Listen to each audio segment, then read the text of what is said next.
అమ్మ లేక వీలన్నంత సాయం చేయి. ప్రియమైన గీతకు. ఎలా ఉన్నావు చిట్టి తల్లి? నేను రాస్తున్న ప్రతి ఉత్తరం చదువుతున్నందుకు సంతోషంగా. ఈరోజు నీకు ఒక ఆడపిల్ల వాళ్ళ మేనమామ అన్న మాటలు పడిన ఆవేదన గురించి చెప్తాను. అది నా కళ్ళ ముందు జరిగింది. దాదాపు 30 ఏళ్లపై మాట. నా స్నేహితురాలు ఒకరోజు వాళ్ళ మేనమామ ఇంటికి వచ్చింది. పెళ్లి చూపులు ఏర్పాటు చేశారని, వాళ్ళ చాలా దూర ప్రాంతంలో ఉండటం వల్ల మామయ్య ఇంట్లో ఈ కార్యక్రమం పెట్టారని, వీలుంటే నన్ను రమ్మని చెప్పింది. సరే, నేను స్నేహితురాల్ని చూసి చాలా రోజులైంది. తాను ఎక్కడో ఉద్యోగం చేస్తుంది. కలవడం కుదరడం లేదు. ఈ విధమైన కలవచ్చని వెళ్ళాను. నేను వచ్చినందుకు సంతోషించింది. వాళ్ళ మామయ్య వాళ్లకు పరిచయం చేసింది. వాళ్ళు అపర కోటీశ్వరు. ఇల్లంతా మంచి ఖరీదైన ఫర్నిచర్ తో చూడముచ్చటగా ఉంది. నేను నా ఫ్రెండ్ వాళ్ళ మామయ్య కూర్చొని మాట్లాడుకుంటున్నాను. ఇంతలో హఠాత్తుగా మీ నాన్న ఎంత కట్నం ఇస్తాడే అని వాళ్ళ మామయ్య అడిగాడు. మా ఫ్రెండ్ వాళ్ళది మధ్యతరగతి కుటుంబం. తనకేం చెప్పలో తెలియక ఎక్కువ కట్నం ఇవ్వలేరు,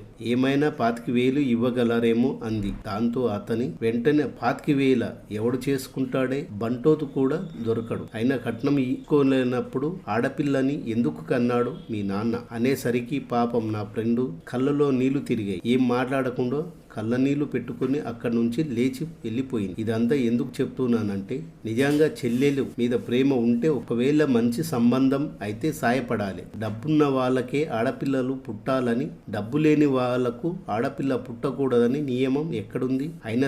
అయినా అది మన చేతుల్లో లేని విషయం. ఎప్పుడైనా కూడా ఎదుటివారి పేదరికను చూసి హేళన చేయవద్దు నాన్న. ఈ రోజున ఇలా ఉన్నవాళ్ళు భవిష్యత్తులో ధనవంతులు కావచ్చు. ఇప్పటికీ తాను వాళ్ళ మామయ్య అన్న మాటలన్నీ తలుచుకుంటూ బాధపడుతుంది. మేనమామ అంటే తండ్రి తర్వాత తండ్రి లాంటి వాడు, కుటుంబానికి అండగా ఉలిసిన వాడు. ఎప్పుడైనా నీ ఇంటికి ఇటువంటి విషయం సాయం కోరితే నువ్వు చేయగలిగినంత సాయం చెయ్యి. అంతేగాని ఒక పెళ్లిగాన్ని పేద పిల్లని బాధ పెట్టకు నాన్న. ఏ పేదింటి పిల్ల పెళ్లి అయినా సరే నీకు తోచినంత సాయం తప్పకుండా చెయ్యి నాన్న.